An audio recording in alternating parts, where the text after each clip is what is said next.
Good morning. How the devil are you doing this one day? Me? Well, I'm looking at the day that lies ahead. I'm wondering just how much coffee it's going to take to get me through it. After today's show, I'm scheduled to record an interview on the subject of electric machine resale values. And then I need to edit that because that will then go out tonight at 7 o'clock as part of our breakfast show after dark. In between all of that, I need to walk about 5 kilometers to keep up my Baumer training. And I need to get ready for an actual physical face-to-face meeting tomorrow. I don't know why I do this to myself. I really don't. Now, without further ado, let me roll the intro, post the question of the day, and get this show on the road.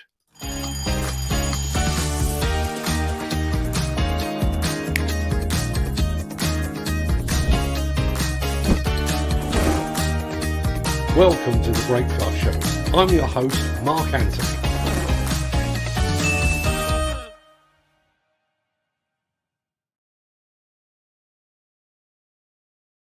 It is Wednesday, the 17th of August, and as that remarkably persistent guy just said, welcome to the Breakfast Show. I am your host, Mark Anthony. In today's show, you'll need to have your tinfoil hats at the ready, people, because it's conspiracy time once again. A Norwegian high reach puts in one hell of a shift. We have a new kid on the blocks. That'll make sense in a second. And how Hyundai is grabbing a slice of the action. We'll get to all that in just a second. But first, let's see who among the rich and the shameless will be celebrating a birthday on this day of days. Happy birthday! And it's many happy returns to American frontiersman and adventurer Davy Crockett, to movie producer Samuel Goldwyn, and to black nationalist Marcus Garvey. Happy birthday also to Hollywood greats Mae West and Maureen O'Hara, to poet Ted Hughes, boxer Alan Minter, and singer Kevin Rowlands. To actor Sean Penn, footballer Phil Jagielka, and to the actor currently playing Elvis in movie theatres across the world, Austin Butler. But far, far, far more importantly, a very happy birthday to a man who, over the years, has gone by the names of Travis Bickle, Vito Corleone, Jimmy Conway, Max Cady, Al Capone, Sam Rothstein, and Jake LaMotta. Yep, you guessed it. It is a very happy birthday to legendary actor Mr. Robert De Niro. Many happy returns to them, one and all.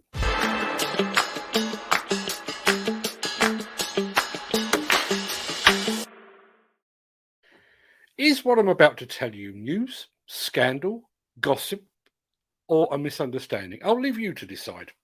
So, on the 12th of August, just 5 days ago, the Office for National Statistics took to the LinkedIn social media platform to explain its latest set of economic figures. Our latest set of economic figures show that with May's growth revised down a little and June showing a notable fall, overall the economy shrank slightly in the second quarter, the Post read. It goes on to say, health was the biggest reason of the economy contracted as both the test and trace and vaccine programs were wound down, while many retailers also had a tough quarter. These were partially offset by growth in hotels, bars, hairdressers, and outdoor events across the quarter, partly as a result of people celebrating the Platinum Jubilee. Nothing to get too excited about there, not much in the way of intrigue, I think you'll agree. So our friend Neil Edwards over at the Builders Conference, a man who is also in the business of statistics, decided to respond in order to show that the construction sector was bucking the wider economic trend. He said here at Builders Conference, we understand the importance of live, validated construction project information and have developed the UK's only real-time league table of construction contracts. Currently at noon, 12th of August 2022, the table shows just over £3 billion of new orders. Once again, I would have thought pretty mundane and inoffensive. But Neil Edwards' post was suddenly and inexplicably removed from LinkedIn. It literally disappeared without trace. And then bizarrely, it reappeared 3 days later, and Neil Edwards received a rather strange explanation. According to LinkedIn, the comment was initially removed because someone had suggested that it did not meet professional community policies. However, LinkedIn then reviewed their complaint and subsequently overturned it, saying, as part of our review, we now find that your comment doesn't go against our policies and apologise for the mistake. Your comment is back on LinkedIn. Thank you for being part of the LinkedIn community.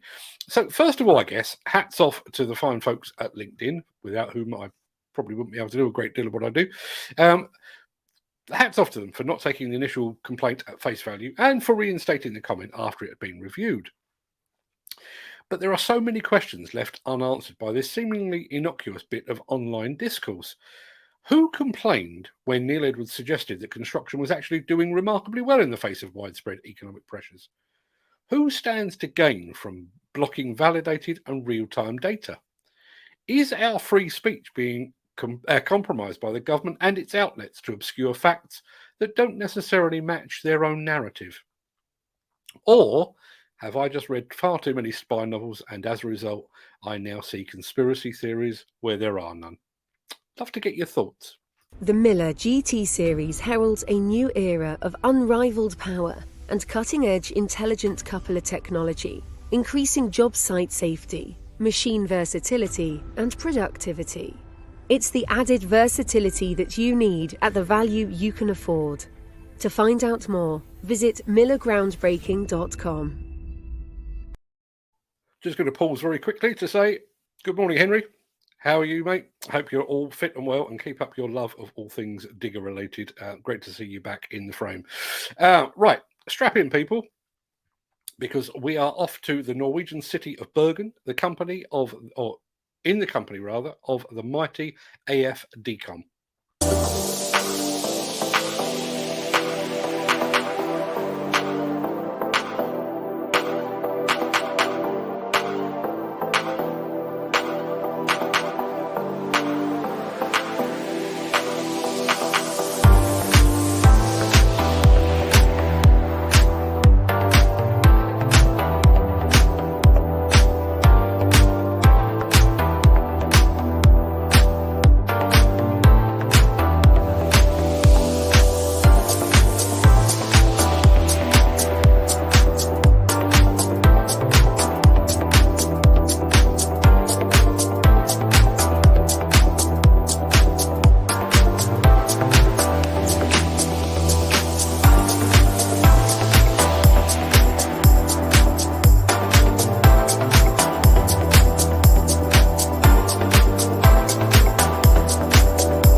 AFDcom have a bit of a reputation for their ability to safely dismantle oil and gas platforms.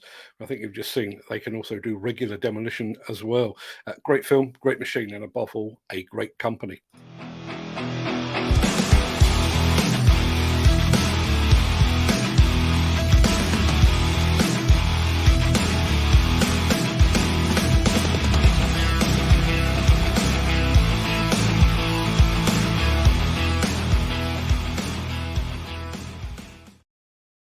A few weeks ago, we featured some block-loading wheel loaders working in Turkey.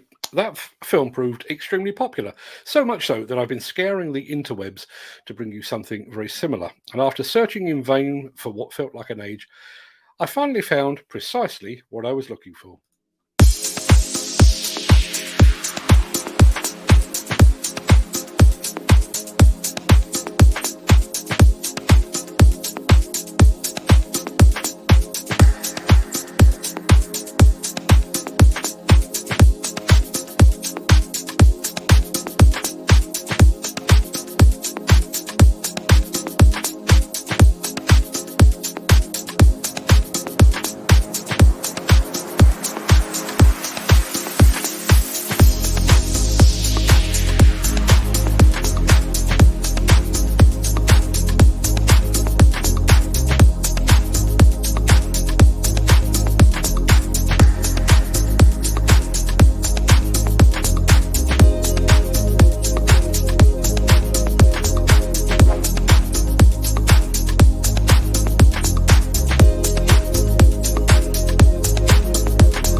now thinking those trucks didn't really look up to the job of carrying those blocks, but what do I know? Now, I do need to recap quite just slightly.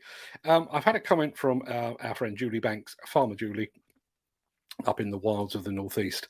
I said good morning to Henry earlier, but his grandmother kindly talked over me, so she heard me, but he didn't. So, Julie, could you just please be quiet for 1 second? Okay. Morning, Henry. How are you doing? Hope that did the job. Now then, I need to press a button. What say we go for? Oh, that one.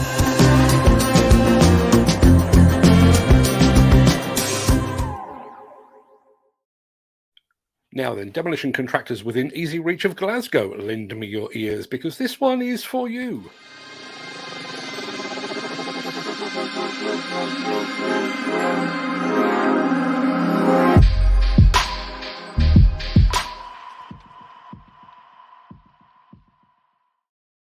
More than 5 million of your finest Scottish quids have been set aside for the construction of 46 new dwellings at a site in Bearsden Road in Glasgow. The completed development will also include car parking and landscaping works, and the client is Partick Housing Association. CCG Scotland is thought to be among the contenders for the new build portion of the works, but before any construction can commence, an existing building requires the attention of a demolition contractor, and at the time of broadcast, a suitable demolition contractor has yet to be appointed. I don't know why, because Scotland is full of very, very good demolition contractors. I could name a few off the top of my head, but there you are. You can find out more about this project lead and countless more just like it over at buildersconference.co.uk. Alternatively, if you prefer the human touch, you can speak directly to Siobhan Jones using the number displayed at the foot of your screen. She is standing by right now to take your call.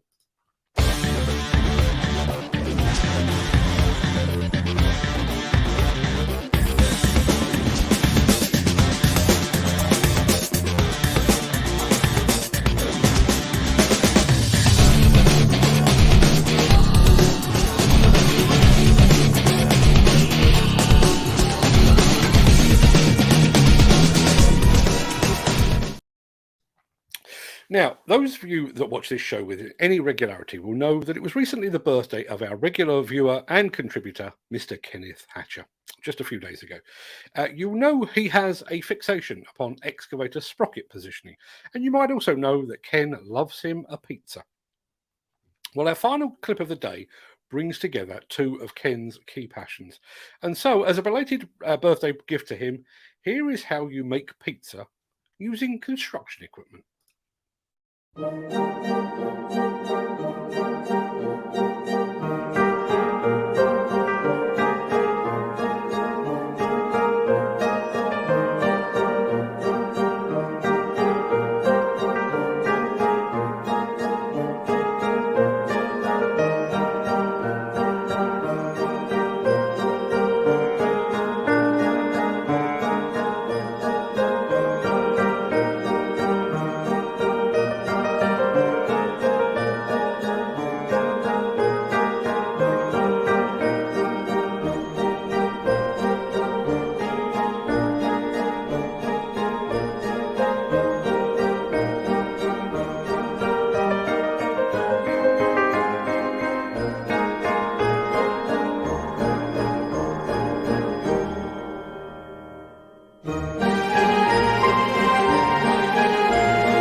I love the film, but I can't help thinking that Plop is a pretty unfortunate name for a pizzeria. Maybe it's just me. Sorry to interrupt the guy with the funny glasses, but if you're enjoying this video, please hit the like button as it helps our channel. Or, better still, share this video with a friend or a colleague. Thank you. Right, back to Beardy. Right, that pretty much wraps up the main part of this morning's show. I've got to go and get ready for the interviews I've got planned in about an hour's time. So I'll stick around for a bit. I've also got to get ready for our show tonight. And as I've already said, I've got a meeting tomorrow down in the wilds of Sussex. So I need to get ready for that as well. Forgotten what it's like to go to an actual physical meeting, so probably need to practice a bit. I'm going to roll the outro in just a second before leaping gazelle-like over into the chat to see what you're all saying today. If you can't stick around for that, then please stay safe, look after yourself, your family, your friends, and your colleagues. Have a great day, and thanks for watching. But if you do have the time and the inclination, I'll see you on the flip side of this.